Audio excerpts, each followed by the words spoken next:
जो उनकी चाल है वही मदमस्त हाथी की तरह चाल नजर आएगी उनकी, और उनका जो शक्ल है वो आपको वो शेर का सिंह की शक्ल सा उस पर प्रतिबिंब नजर आएगा।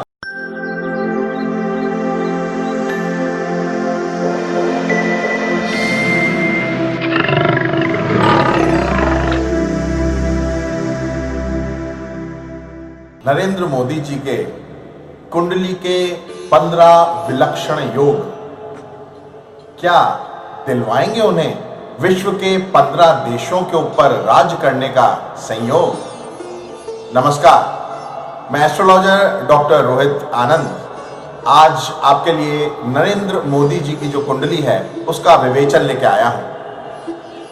आप सभी सोचते होंगे कि नरेंद्र मोदी जी विश्व टूर पर जाते हैं, वापस आते ही सीधे किसी न किसी सभा को संबोधित करने चले जाते हैं, उसके बाद किसी मंदिर के अंदर पूजा पाठ करने चले जाते हैं, उसके बाद फिर कोई मीटिंग ले लेते हैं पार्टी की और कंटिन्यूस 18 घंटे तक कार्य करते रहते हैं। तो इतनी ऊर्जा इस उम्र के अंदर उनमें कैसे आती है? आप सभी इस बात से सहमत होंगे कि हमारी जो कुंडली है वो व्यक्ति के पूरे व्यक्तित्व के को परिलक्षित करती है, उसके बारे में हमको बताती है। तो जो हमारा लग्न होता है वही हमारे चरित्र, हमारी बॉडी, हमारी सोच, जो फर्स्ट हाउस है, इन सब के बारे में बताता है। तो नरेंद्र मोदी जी का जो जन्म हुआ है वो 17 सितंबर 1950 को हुआ है 11 बजे, और महसाना गुजरात में इनका जन्म हुआ है। तो यदि आप इनकी कुंडली को देखेंगे तो आप पाएंगे कि इसके अंदर लग्न भाव के अंदर मंगल विराजमान है, और मंगल के साथ साथ चंद्र भी विराजमान है, यानी कि ये डबल मंगलिक हो गए। जन्म कुंडली से भी मंगलिक और चंद्र कुंडली से भी मंगलिक। और मंगल क्या है? मंगल है सेनापति। किसके द्योतक हैं? क्या बताते हैं? बताते हैं ऊर्जा, ताकत, डिसिप्लिन। ठीक है, यही कारण है कि मोदी जी के अंदर ऊर्जा भरी पड़ी है। क्यों भरी पड़ी है? क्योंकि मंगल, यदि आप इस कुंडली को देखेंगे तो मंगल के लग्न जो है, लग्न के अंदर 8 लिखा हुआ है। 8 का मतलब क्या होता है? ये राशि बताता है। और कौन सी राशि हुई? वृश्चिक राशि का ये लग्न है, वृश्चिक राशि की कुंडली है। और वृश्चिक राशि किसकी होती है? मंगल की। तो यानी कि मंगल अपनी स्व राशि में विराजमान है लग्न के अंदर, और जब लग्न के अंदर जो परिलक्षित करता है आपके व्यक्तित्व को, आपकी टेम्परामेंट को, आपकी सोच को, आपकी बॉडी को, आपके डेवलपमेंट को, ये सारी जो चीजें बताता है वो बताता है लग्न। और लग्न में ही जब मंगल डबल होके पावर के साथ बैठ गए हैं तो आप सोचिए उस आदमी में ऊर्जा की तो कमी हो ही नहीं सकती।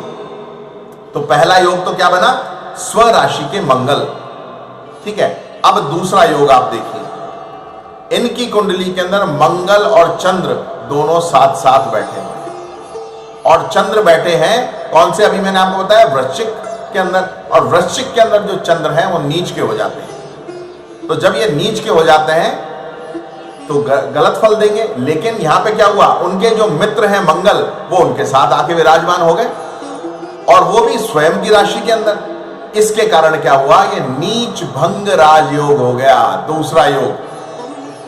ठीक है, तो नीच भंग राजयोग जब हो जाता है तो ऐसा व्यक्ति राजा के समान ख्याति प्राप्त करता है, और जो नीच ग्रह है उसकी जो गलत बातें हैं वो खत्म हो जाती है, उनका शमन हो जाता है। इसलिए चंद्रमा की जो नेगेटिविटी है उसका शमन हो गया। ठीक है, अब पिछले वीडियो में मैंने आपको वर्गोत्तम योग के बारे में बताया था, और वर्गोत्तम 3 प्रकार के योग बताए थे मैंने आपको। पहला तो राशि वर्गोत्तम। तो यदि आप कुंडली के अंदर देखेंगे, और ये कब बनता है वर्गोत्तम? जब आपकी जन्म कुंडली के अंदर कोई भी ग्रह जिस राशि में है उसी राशि के अंदर यदि वो आपकी नवमांश कुंडली के अंदर भी होता है तो फिर वो राशि वर्गोत्तम योग बना देता है। अब यदि आप कुंडली को देखें तो यहां आप पाएंगे कि जो शुक्र है, जो 5th आपके 10th हाउस में बैठा हुआ है, वहां पे 5 लिखा हुआ है, यानी कि 5वीं राशि। तो 5वीं राशि जो है वो यहाँ पे 10वें भाव के अंदर शुक्र बैठा हुआ है लग्न कुंडली के अंदर। और यदि आप नवमांश कुंडली को देखेंगे तो वहां पे भी आप पाएंगे कि पंचम 5 ही लिखा हुआ है वहां पे, जहां पे शुक्र बैठा हुआ है। भाव तो दूसरा है किंतु राशि वही 5 है। तो पांचवी राशि किसकी होती है? सिंह की। तो दोनों तरफ जब राशियां एक ही हो गई शुक्र की, इसका मतलब ये राशि वर्गोत्तम हो गया। और जब राशि वर्गोत्तम हो जाता है तो जो भी ग्रह है उसके पावर को डबल कर देता है, दुगना कर देता है। ठीक है। और शनि शुक्र का जो योग है वो तो अति उत्तम योग है, इसके बारे में मैं आपको आगे बताऊंगा। अब दूसरे तरह का वर्गोत्तम कौन सा? भाव वर्गोत्तम। भाव वर्गोत्तम में क्या होता है कि जब कोई भी ग्रह जिस भाव में लग्न कुंडली में बैठा हुआ है उसी के अंदर यदि वो नवमांश कुंडली में बैठ जाए वही ग्रह, तो भाव उस भाव की जो ऊर्जा है उसको जो प्रदान करता है वो भाव उसको डबल कर देगा, ट्रिपल कर देगा। तो यहां पे आप देखिए वापस से लग्न के अंदर मंगल विराजमान है, यानी कि पहले भाव के अंदर, और नवमांश कुंडली में आप देखेंगे तो वहां पे भी लग्न के अंदर मंगल विराजमान है। तो ये भाव वर्गोत्तम हो गया। तो जो मंगल का जो पावर है उसको दोगुना कर दिया, प्रॉफिटेबल बना दिया। अब आता है तीसरे तरह का वर्गोत्तम। तीसरा वर्गोत्तम कौन सा होता है? तत्व वर्गोत्तम। तो तत्व वर्गोत्तम में क्या होगा? जैसे मैंने आपको बताया था, एक आनंद सूत्र आपको बताया था मैंने, जिसके अंदर पहला, पांचवा और नवा ये ग्रह तो आते हैं सारे के सारे किसमें? फायर, अग्नि तत्व के अंदर। ऐसे ही जो पानी का जो तत्व है उसके अंदर आते हैं 4, 8 और 12। अब यहां पे 4, 8, 12 देखिए आप। तो 4, 8, 12 जब आप कुंडली के अंदर देखते हैं तो आप पाएंगे ये जो मंगल है ये 8 लग्न में बैठे हैं, वहां पे 8 लिखा हुआ है। तो तत्व कौन सा हो गया? 8वां तत्व, यानी कि वृश्चिक। वृश्चिक कौन सी राशि है? किस तत्व की राशि है? पानी की, वाटर, जल प्रधान राशि है। ऐसे ही जब आप दूसरे स्थान पे देखेंगे यहां पे नवमांश कुंडली के अंदर, तो यहां पे लग्न के अंदर 4 लिखा हुआ है। तो 4 कौन सी राशि हुई? कर्क राशि। कर्क राशि भी वही वाटर तत्व या फिर जल तत्व की राशि होगी। तो यहां पे तत्व दोनों मिल गए, 4 और 8 मंगल के लिए। तो इस तरह से वापस से उसका मंगल का जोर उन्होंने बढ़ा दिया। तो आप देखेंगे 4 से 8 गुना बढ़ चुका है उनके योग।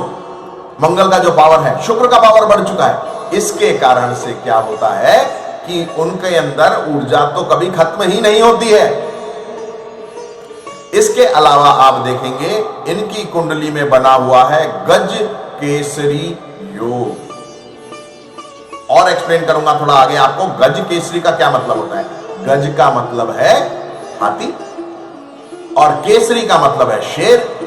शेर है जंगल का राजा, हाथी है जंगल का मंत्री।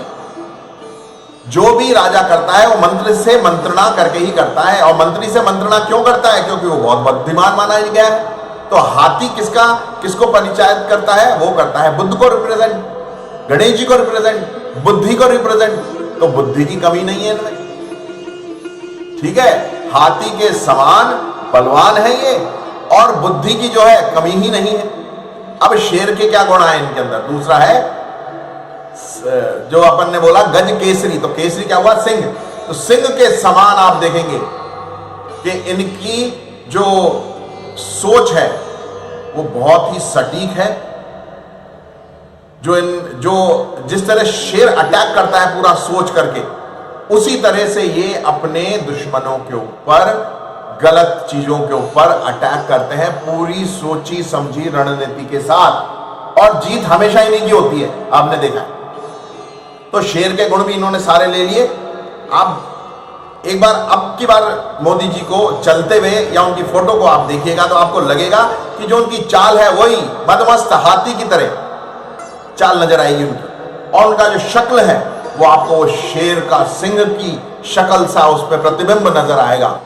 क्योंकि वो सटीकता, वो दूरदृष्टि, वो प्रिपरेशन, वो डिसिप्लिन जो राजा के अंदर होता है, जो शेर में होता है, वो सब उनके अंदर आपको नजर आएगा। और जिसके गज केसरी योग होता है वह व्यक्ति बचपन में चाहे कितना भी गरीबी के अंदर पला हो, लेकिन युवावस्था के आगे से वो व्यक्ति राजा के समान वैभव प्राप्त करता है, धन प्राप्त करता है और अपना पूरा जीवन दूसरों की सेवा के अंदर समर्पित कर देता है। अपने सारे सब्जेक्ट्स को, अपने आसपास के सभी लोगों को अपने बच्चे के समान समझता है। पिता तुल्य हो जाता है उनके लिए और पिता तुल्य सुख प्रदान करता है। उसी तरह से भावनाएं उनकी डेवलप हो जाती है अपने सब्जेक्ट्स के। तो ये गज केसरी योग भी आपने देखा, ये इनके लिए बन गया। तो अभी तक अपन ने कितने योग कर लिए, ये छठा योग हो गया है। तो गज केसरी योग के अलावा कौन सा, लक्ष्मी योग भी बन रहा है। अब लक्ष्मी योग जो है 5 तरह के होते हैं, एक तो लक्ष्मी योग, दूसरा महालक्ष्मी योग, तीसरा श्री महालक्ष्मी योग, चौथा अष्टलक्ष्मी योग और पांचवा नवलक्ष्मी योग।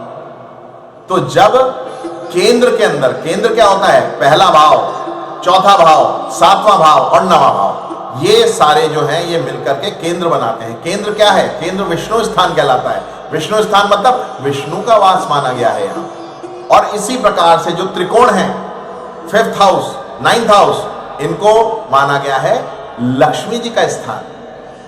तो जब लक्ष्मी जी के स्थान यानी कि नवम भाव, आप कुंडली देखिए आप इनकी, इस कुंडली के अंदर नवम भाव में खाली है वो स्थान और वहां पे 4 लिखा हुआ है, यानी कि नवम भाव का स्वामी कौन हुआ, चौथी राशि।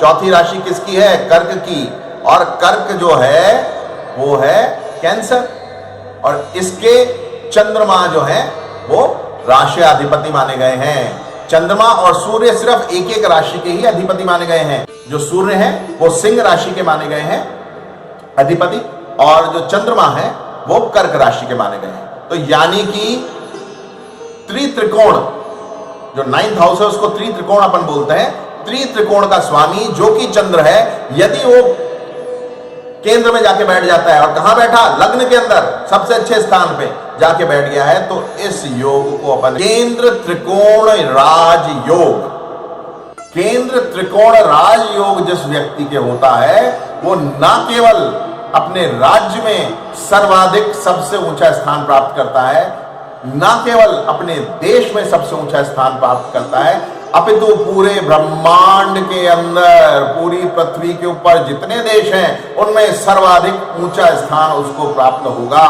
आप देखेंगे कि दुनिया के अंदर जो मोदी की जो ख्याति है इस तेजी से बढ़ रही है कि सारे के सारे देश उनके पीछे लामबंद होते आपको नजर आ रहे हैं, उनकी बात सुन रहे हैं, उनकी बात मान रहे हैं। चाइना जिस तरह से अपने को आंखें दिखा रहा है, मैंने आपको पिछले वीडियो में बताया था कि ये जो एक साथ 6 ग्रहण जो आ रहे हैं, जिनमें से 4 चंद्र ग्रहण और 2 सूर्य ग्रहण है, ये हमारे लिए 21 जून का जो सूर्य ग्रहण है उसके अलावा बहुत ही शुभ साबित होंगे और चाइना के लिए खराब।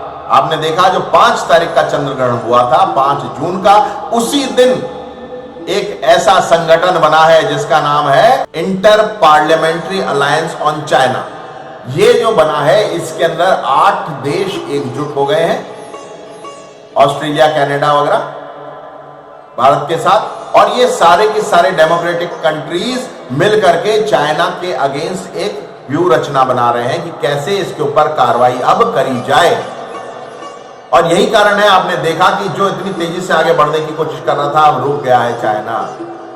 तो ये जो 14-15 योग जिनके बारे में मैं आज आपको बताऊंगा, मोदी जी की कुंडली में आए हैं, ये इन्हीं का कारण है कि ये सिर्फ 8 पे नहीं रुकेगा, ये कम से कम 14 या 15 देश इसके अंदर मिलेंगे, और आप देखेंगे 5 उनमें से मुस्लिम कंट्रीज होंगी, और योग ऐसा बन रहा है कि भारत उन पे राज्य करेगा उन देशों के ऊपर। तो आज का सिनेरियो ऐसा तो है नहीं कि आप किसी भी कंट्री के ऊपर अटैक करो और उसके ऊपर राज करने लग जाओ, ये तो कोई अलाउ करेगा ही नहीं आपको। तो राज करने का मतलब यही नहीं होता है कि आप सैनिक रूप से उसके ऊपर आक्रमण करके उसको हथिया के उसके ऊपर राज करें। आप दिलों पे राज अगर करते हैं और वो सारी कंट्रीज आपके अनुसार चलती हैं, आपको अपना मुखिया मानती हैं और आपके कहे अनुसार ही सारे कार्य किए जाते हैं, तो आप ऑटोमेटिक उन पे राज करने लग गए।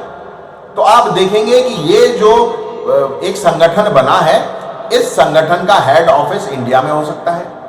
इसका जो मेन अध्यक्ष होगा वो प्रधानमंत्री नरेंद्र भाई मोदी जी होंगे, और ये सारे देश मोदी जी के नेतृत्व में चाइना के अगेंस्ट कोई ना कोई ऐसा युद्ध छेड़ेंगे। युद्ध कौन सा, जरूरी नहीं है कि सैनिकों वाला युद्ध हो, कूटनीतिक युद्ध ऐसा होगा जिससे चाइना की पूरी इकोनॉमी बर्बाद हो जाएगी। आने वाले 2.5 साल के अंदर चाइना बिल्कुल घुटनों के ऊपर आ जाएगा।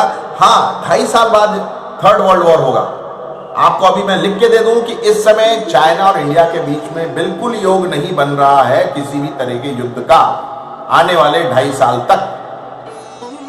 22 के एंड में या 23 के शुरू के अंदर, तब जाके 2.5-3 साल के बाद आप देखेंगे कि अपना एक वर्ल्ड वॉर होगा, जिसके अंदर भारत बहुत तेजी से उभर करके आएगा। लेकिन वर्तमान के अंदर ऐसा कुछ नहीं दिख रहा है। वर्तमान के अंदर जो चाइना है वह 14 देशों की सीमाओं से घिरा हुआ है। उसकी 14 सीमाएं लगती हैं, अलग अलग देश हैं 14 उसके चारों तरफ, उनमें से 9 उसके दुश्मन हैं। तो आप पाएंगे इन सबको एकजुट करके, पिछले वीडियो में मैंने आपको बताया था कि भारत ऑस्ट्रेलिया, फ्रांस, अमेरिका और जापान के साथ मिलकर कोई ऐसा कूटनीतिक संगठन बनाएगा जो कि चाइना को एक कोने में बैठाने के लिए कार्य करेगा। और आपने देखा पहला शिखर सम्मेलन वीडियो कॉन्फ्रेंसिंग के द्वारा जो हुआ है वो इंडिया और ऑस्ट्रेलिया के बीच में हुआ है। इसके अलावा फ्रांस के प्रधानमंत्री के साथ भी बातचीत चल रही है हमारे प्रधानमंत्री की। तो जो मैंने आपको भविष्यवाणी की थी उसकी तरफ देश बढ़ रहा है और निश्चित रूप से आपको फल इसके नजर आएंगे। अब आपको एक और योग मैं बताता हूं जो मोदी जी की कुंडली में है, वो है यदि चौथे भाव का स्वामी, चौथा भाव किसका होता है? जनता का, ठीक है, माता का। ये जो चौथे भाव है जिसमें 11 लिखा हुआ है, यानी 11वीं राशि कौन सी होती है? 11वीं राशि कुंभ। और 5वां जो घर है, जो संतान का घर भी अपन कहते हैं, विवेक का घर कहते हैं, ज्ञान का घर कहते हैं, इस घर के जो स्वामी हैं वो इंटरचेंज हो जाए, यानी कि 5वें घर का जो स्वामी है, यहां पे राहु लिखा हुआ है, ये तो जाके बैठ जाए या चौथे हाउस के अंदर, और चौथे हाउस का जो स्वामी है वो 5वें में आ जाए। अब यहां पे आप देखिए कि 11वें का स्वामी कौन है? 11वें का स्वामी है शनि। और राहु और केतु को किसी भी ग्रह का स्वामी नहीं माना गया है, लेकिन कुछ लोग ये मानते हैं कि जो कुंभ राशि है जिसमें शनि उसके अधिपति माने गए हैं, वो शनि के बजाय शनि की छाया राहु जो है वो उसके अधिपति है। तो यहां पे आपने राहु को देखा, तो राहु हो गए 11वें राशि के अधिपति और बैठे हैं 5वें हाउस में। और 5वां कौन सा है? मीन राशि, 12 लिखा हुआ है वहां पे, तो उसके अधिपति है गुरु।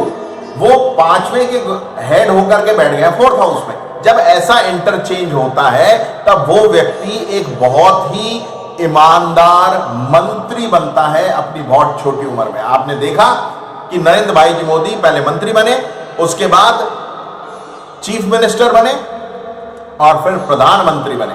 तो ये जो योग इनका है वो इसके इन दोनों के इंटरचेंज होने की वजह से ही आपको नजर आ रहा है। इसके अलावा आप देखेंगे दोनों जो गुरु हैं वो केंद्र भाव के अंदर बैठे हुए हैं। 4th हाउस के अंदर बैठे हुए हैं गुरु, देवताओं के जो गुरु हैं बृहस्पति, और जो 10th हाउस है जो अपने कर्म का स्थान है वहां पे बैठे हुए हैं शुक्र, जो कि राक्षसों के गुरु हैं। और शुक्र की 7वीं दृष्टि पड़ रही है गुरु के ऊपर और गुरु की 10वीं दृष्टि पड़ रही है शुक्र के ऊपर। दोनों एक दूसरे को आमने सामने देख रहे हैं, तो बुद्धिमत्ता की तो कमी नहीं है। आप देख लीजिए, गुरु की वजह से ज्ञान की भी कमी नहीं है और शुक्र की वजह से ख्याति की, इंटेलिजेंस की कमी ही नहीं है। दोनों गुरुओं का पूरा सहयोग इनको प्राप्त हो रहा है। मित्रों, 8 विभिन्न शुभ योगों के बारे में मैंने अभी आपको बताया, और बाकी के जो योग हैं 7, जो कि नरेंद्र मोदी जी की कुंडली को एक विलक्षण कुंडली बना रहे हैं, वो मैं आपको अपने अगले वीडियो के अंदर बताता हूं। आशा करता हूं ये सभी जानकारी आपको लाभ प्रदान करेगी। आप लोगों ने मुझे सुना, धन्यवाद।